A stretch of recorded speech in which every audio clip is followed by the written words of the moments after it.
पूस की वो रात थी। रामपुर गांव में चारों ओर कोहरा छाया हुआ था। पूरे गांव में खामोशी छाई हुई थी। बस हर तरफ सन्नाटा पसरा हुआ था। रामू अपनी छोटी सी फूस की झोपड़ी में अपनी 5 साल की बेटी रीनू को घूर रहा था। रीनू को तेज बुखार था और वो ठंड से बुरी तरह कांप रही थी। जी, ठंड बढ़ती जा रही है। घर में जलाने के लिए एक भी लकड़ी नहीं बची है। रात कैसे कटेगी? हाँ भाग्यवान, ठंड इतनी ज्यादा बढ़ गई है, गांव में कोई काम भी नहीं है और बारिश में लकड़ियां भी भीग गई हैं। घर में लकड़ी का एक टुकड़ा नहीं बचा है। चूल्हा भी ठंडा पड़ा है। खाना कैसे बनेगा? मैं अभी सरपंच जी के यहाँ से होके आता हूँ। शायद उनके बाड़े से कुछ सूखी लकड़ी मिल जाए। इस वक्त आप बाहर जाएंगे? ठंड देखो कितनी बढ़ गई है और अंधेरा भी काफी हो गया है। मैं एक समय भूखा रह लूंगा, पर अपने बच्चे को भूखे रहते नहीं देख सकता। ऐसा कहकर रामू अंधेरे में सरपंच के घर की ओर निकल पड़ता है। गांव की चौपाल पर खूब अंधेरा था। बस एक कोने में लाला धर्मचंद की दुकान के बाहर एक छोटा सा अलाव जल रहा था, जिसके चारों ओर गांव के लोग अलाव ताप रहे थे। रामू को देखते ही गांव के बुजुर्ग फेकू काका ने आवाज दी, अरे रामू बेटा, तुम इस समय कहाँ जा रहे हो? रामू अलाव के पास आकर हाथ सेंकते हुए बोला, काका, घर में रीनू बहुत बीमार है। उसका शरीर ठंड से कांप रहा है। घर में आग जलाने को एक तिनका भी नहीं है। सोचा सरपंच जी से सहायता मांग लूं। लाला धर्मचंद जो अपनी दुकान के तख्त पर बैठा था वहीं से बोला, सरपंच, अरे वो तो शहर गए हैं। अपने बड़े बेटे के पास यहाँ कौन बैठा है तुम्हारी मदद को? एक ग्रामीण जो पास में बैठकर आग ताप रहा था बोला, रामू, इस ठंड ने तो सब चौपट कर दिया।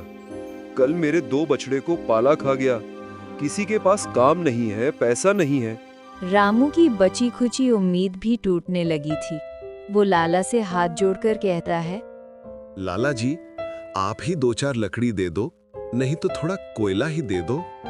देख रामू, तेरा पिछला हिसाब ही बाकी पड़ा है। मैं कोई धर्मशाला हूँ क्या? जा जा, सुबह बात करना। रामू का दिल बैठ गया।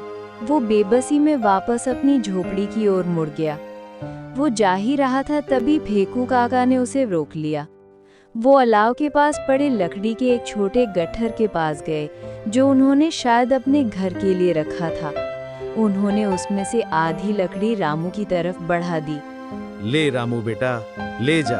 नहीं काका, ये आपके घर के लिए है, मैं कैसे ले सकता हूँ? फेकू काका ने उसे डांटते हुए कहा, अरे चुप, मेरी जिंदगी तो कट गई। उस बच्ची की सांसें जरूरी है। मैं तो इस अलाव के पास ही रात काट लूंगा। तू भाग और घर में चूल्हा जला। काका, आपका ये एहसान मैं कभी नहीं भूलूंगा। लाला धर्मचंद ने अब नरम पड़ते हुए रामू को रोका और अपनी दुकान से एक छोटी सी पूड़िया निकाली।